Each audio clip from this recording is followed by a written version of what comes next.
नमस्कार, मी लतिका। आज मी तुम्हाला थालीपीठाच्या भाजणीपासून आळूची वडी बनवून दाखवणार आहे। तर त्यासाठी बघा एक वाडगं पीठ घेतलेलं आहे, म्हणजे धपाट्याचं पीठ आहे हे। आता तुमच्या आवडीप्रमाणे तुम्ही कोणतं पण घेऊ शकता, नाही तर नुसतं बेसन पीठ आणि थोडंसं त्याच्यामध्ये तांदळाचं पीठ अशा पण करू शकता। सगळ्या रेसिपी मी अपलोड केलेल्या आहेत। ह्याच्यामध्ये मी थोडीशी कोथिंबीर, कारण मी वाटणामध्ये पण कोथिंबीर घातलेली आहे, त्यामुळे ह्याच्यामध्ये वरून थोडीशी फक्त घालणार आहे। हा ठेचा बनवलेला आहे। ह्याच्यामध्ये काय केलं, अर्धा चमचा जिरं, एक गड्डी लसूण, अर्धा इंच आलं, मिरची, हिरवी मिरची आणि ह्याच्यामध्ये काय केलं तर कोथिंबीरची देठं अशी मी ही मिक्सरला आबडधोबड करून घेतलेलं, जास्त अशी पेस्ट केली नाही अशा पद्धतीची।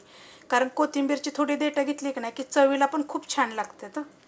तिखटाप्रमाणे मिरची टाकायची आणि मिरची कच्चीच आहे, तुम्हाला भाजून जरी टाकायची असली तरी पण चालू शकते। थोडासा ओवा घेतलेला आहे, तो पण असा हाताला चांगला चोळून तो पण टाकायचा। ह्याच्यामध्ये मी तीळ थोडे जास्त टाकणार आहे, तर 2 चमचे मी गच्च भरून तीळ घेतलेला आहे। ज्या चमच्यानं आपण जेवतो ना त्या चमच्यानं, ह्या चमच्यानं मी 2 चमचे घेतलेला आहे। थोडंसं कमी जास्त करू शकता। चवीप्रमाणे मीठ, हिंग पावडर टाकायची। त्याच्यामध्ये हळद टाकणार आहे। आणि आपण जेव्हा ती भाजणी दळून आणतो की नाही धपाट्याची, तर त्याच्यामध्ये जिरे धने असतातच, तर मी ह्याच्यामध्ये 1 चमचा धने पावडर टाकलेली आहे। आता ह्याच्यामध्ये अर्ध लिंबू घेतलेला आहे, ते पिळून घेऊया। लिंबाच्या जागी आपला चिंचेचा कोळ वगैरे आपण टाकू शकता तुम्ही। आता हे काय करणार आहे, थोडं थोडं पाणी वापरायचं। पहिलं तर मी मिक्स करून घेणार आहे चांगलं, मस्त असं बघा मिक्स करून घेतलेलं आहे। ह्याच्यामध्ये 1 चमचा शेंगतेल जरी टाकलं तरी पण चालू शकते। थोडासा चिमूटभर तुम्हाला हवा असेल तर खायचा सोडा पण टाकू शकता, काहीच नाही टाकलं तरी पण चालेल। ह्याच्यामध्ये तुम्हाला हवा असेल तर थोडासा गूळ पण टाकू शकतो। तसं सगळ्या रेसिपी मी अपलोड केलेले आहेत। थोडं थोडं पाणी टाकणार आहे आणि मी कालवून घेणार आहे। अशा पद्धतीत मी पीठ कालवून घेतलेलं आहे। 1 गडूभर पाणी घेतलं होतं, त्यातलं बघा एवढंसंच पाणी राहिलेलं आहे, कारण जे आपलं धपाट्याचं पीठ असतं ना त्याला थोडंसं पाणी जास्तच लागतं। तर हे असं ठेवते आणि पानं मी स्वच्छ पहिले धुवून घेते। पानं स्वच्छ धुवून घेतलेली आहेत आणि त्याच्यावरचा देठ पण काढून घेतलेला आहे। ही जी शीर आहे ना, हे तुम्ही लाटून पण घेऊ शकता, नाही घेतली तर चालेल। जास्त जाड असली की नाही तर लाटण्यानं मग अशी लाटायची, म्हणजे हे चांगली सॉफ्ट होते। आता आपण बनवून घेऊया।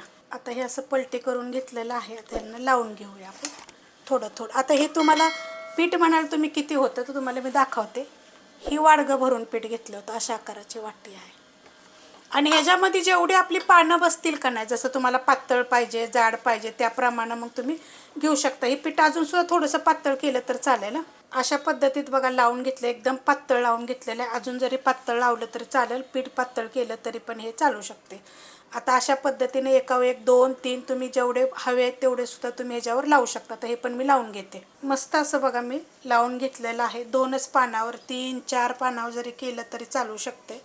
आता हे अशा पद्धतीत दुमटायचं करून घेते मी। आता करून घेतलेलं आहे बघा, व्यवस्थित असं गुंडळून घेतलेलं आहे। टाईट थोडंसं गुंडळायचं। आता मी 1 2 करून घेते। 3 बनवून घेतलेले आहेत। तेवढ्या पिठामध्ये मी जरा जास्त लावल्यामुळे 3च झालेले आहेत। कढईमध्ये मी पाणी ओतलेलं आहे आणि चाळणीला मी तेल लावून घेतलेलं आहे। वडीची चाळण आहे आपली, त्याच्यावर आता ह्या ठेवून घ्यायच्या। जर बसत नसल्या का नाही तर कट केल्या तरी पण चालते, कारण मोठी पानं असल्यावर काय होतं माहिती का, कधी कधी बसत नाहीत। तर मग अशा 2 भाग करून जरी तुम्ही, ही 3 पानं आहे, ती 3 पानाची मी केलेली आहे। अशा पद्धतीत उभी गॅस करणार आहे मीडियम आणि 15 मिनटं मी शिजवून देणार आहे। 15 मिनटं शिजवल्यानंतर काढून घेतलेले आहेत बघा, थंड होऊन द्यायच्या पूर्ण। मग झाकण आपलं काढून घेतलं तरी चालेल। आता ह्या कट करून घ्यायच्या, आपल्या आवडीप्रमाणे कट करायच्या। सुरीला थोडंसं मी तेल लावलं आहे, मस्त बघा झालेले आहेत। हे बघा अशा कापून घेते। वड्या मी कापून घेतलेल्या आहेत, जेवढ्या हव्या आहेत तेवढ्याच कापून घ्यायच्या। बाकीच्या तुम्ही फ्रीजमध्ये जरी ठेवल्या तरी चालतात, 8 ते 10 दिवस ह्या वड्या टिकतात। तवा ठेवलेला आहे लोखंडाचा गरम करायला, त्याच्यामध्ये मी थोडंसं तेल घेतलेलं आहे। तेल आपलं चांगलं गरम झालेलं आहे, गॅस आहे मीडियम। आता आपण या तेलामध्ये सोडून घेऊया। सोडून घेतलेले आहेत बघा ह्या। आता 1 मिनिटभर ठेवायच्या आणि मग आपल्याला हलवायच्या।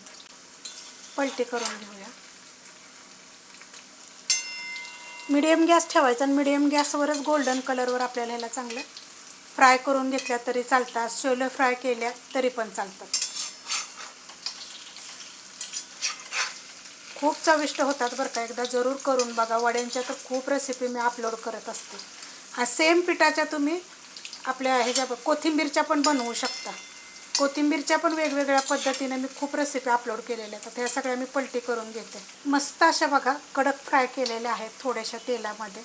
बिलकुल तेलकट वगैरे होत नाहीत, एकदम कुरकुरीत अशा मस्त होतात बघा. दोन्ही साईडून करून घेतलेल्या आहेत.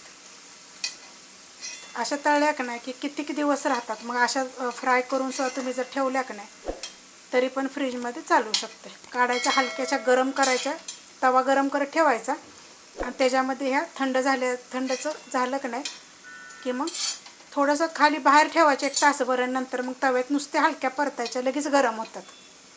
बघा किती मस्त झालेलं आहेत. एकदम पातळ कापल्या तर चालतील, मी थोड्याशा जाडच कापलेलं आहे. एकदम चविष्ट अशा होतात बघा. करून बघा, खूप मस्त अशा. बाकीच्या अशाच पद्धतीने मी सगळ्या फ्राय करून घेते. रेसिपी आवडली तर लाईक करा, सबस्क्राईब करा, कमेंट करा आणि शेअर बी करा.